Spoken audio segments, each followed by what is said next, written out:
சிவகாமி சமையல்.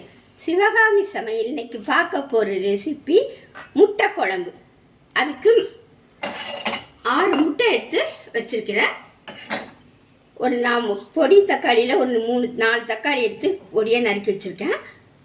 கொஞ்சம் வெங்காயம் பொடியாக நறுக்கி வச்சுருக்கேன். கொஞ்சம் கொத்தமல்லி, கருவேப்பிலை. தாளிக்கிறதுக்கு கல்பாசி, ஏலக்காய், பட்டை, அன்னாச்சிப்பூ, கொஞ்சம் சோம்பு, கொஞ்சம் ஜீரகம், 1 கப்பு தேங்காய் பால் எடுத்து அடுப்பில் வச்சுருக்கேங்க. கொஞ்சம் தண்ணி வடிகட்டும். இப்போ கொஞ்சம் தேங்காய் எண்ணெய் ஊற்றிக்கிறேன். நம்ம தாளிக்கு எடுத்து வச்சதை அதில் போட்டுக்கிறேன். கருவேப்பிலை போட்டுக்கிறேங்க. வெங்காயத்தை போட்டுக்கிறேன்.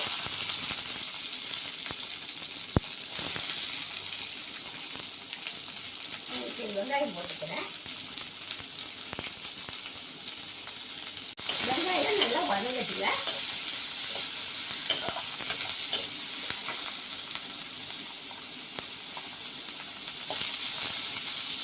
வதங்கிச்சு பாருங்க. இது தக்காளி பழத்தை போட்டுக்கணும்.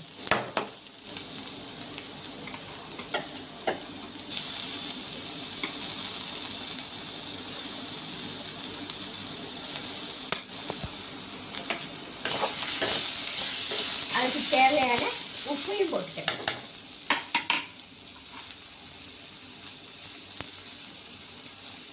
எல்லாம் நல்லா வதங்கட்டும்.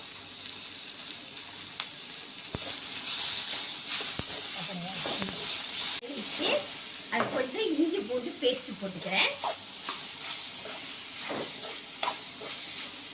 ஒரு ஸ்பூனுக்கு குழம்பு மிளகாத்தூளும் கொஞ்சம் கரம் மசாலா 1 ஸ்பூனும் எடுத்து போட்டுக்கிறேன்.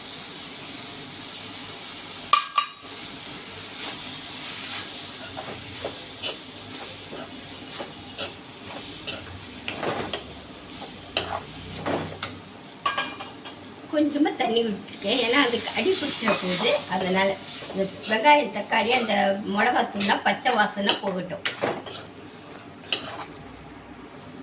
அந்த பாதை ஊற்றிக்கிறேன். அந்த கொஞ்சம் கொச்சி வரட்டும்.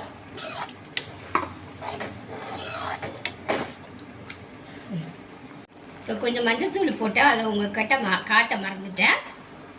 இப்போ நம்ம எடுத்து வச்சா பாலை எடுத்து ஊற்றிட்டேன். நல்லா ஒரு கொதி வரட்டும்.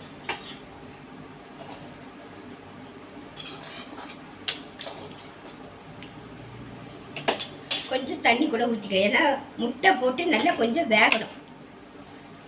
தண்ணி ஊற்றிட்டேங்க. இப்போ நல்லா கொதிக்கிட்டோம். கொதித்த உடனே முட்டையை உடைச்சி அதில் ஊற்றி அப்படியே மூடி வச்சிட வேண்டியதுதான். உப்பு கொஞ்சம் கம்மியாக இருக்குது. அதனால் கொஞ்சமாக உப்பு போட்டுக்கிறேன். உங்களுக்கு தேவையான அளவு காரம், உப்பு இந்த ஸ்டேஜில் பார்த்துடுங்க. இப்போ கொஞ்சம் ஒரு கொதி வந்தோடனே முட்டையை உடச்சி ஊற்றிட வேண்டியதானே. நல்லா கொதிச்சிச்சு. நம்ம முட்டையை எப்படி உடச்சி வச்சுருக்கோம் அப்படி அழுங்காமல் அப்படியே ஊற்றிட வேண்டியதான்.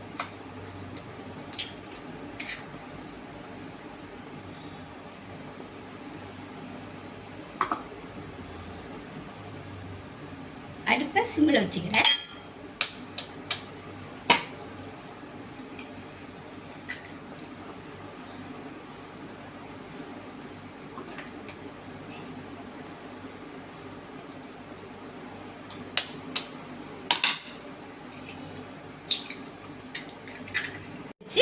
ஒரு தட்டு போட்டு மூடி மெதுவாக வேகட்டுங்க.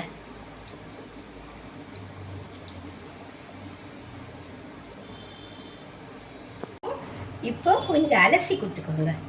ஏன்னா கரண்டி போட்டு கிளறுனா என்னை அடி பிடிக்காமல் இருக்கிறதுக்கு கொஞ்சம் அலசி. கரண்டி போட்டு கிளறுனா முட்டை அப்படியே இதாகிடும். கொஞ்சம் இன்னும் ஒரு 10 நிமிஷம் வேகட்டுங்க. பாருங்கள் நல்லா வெந்துச்சு.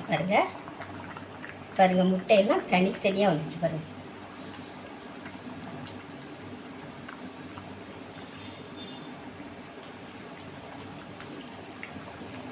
இப்போ கொஞ்சம் கொத்தமல்லி, கருவேப்பிலை போட்டு அப்படியே மூடி வச்சிட வேண்டியதாங்க.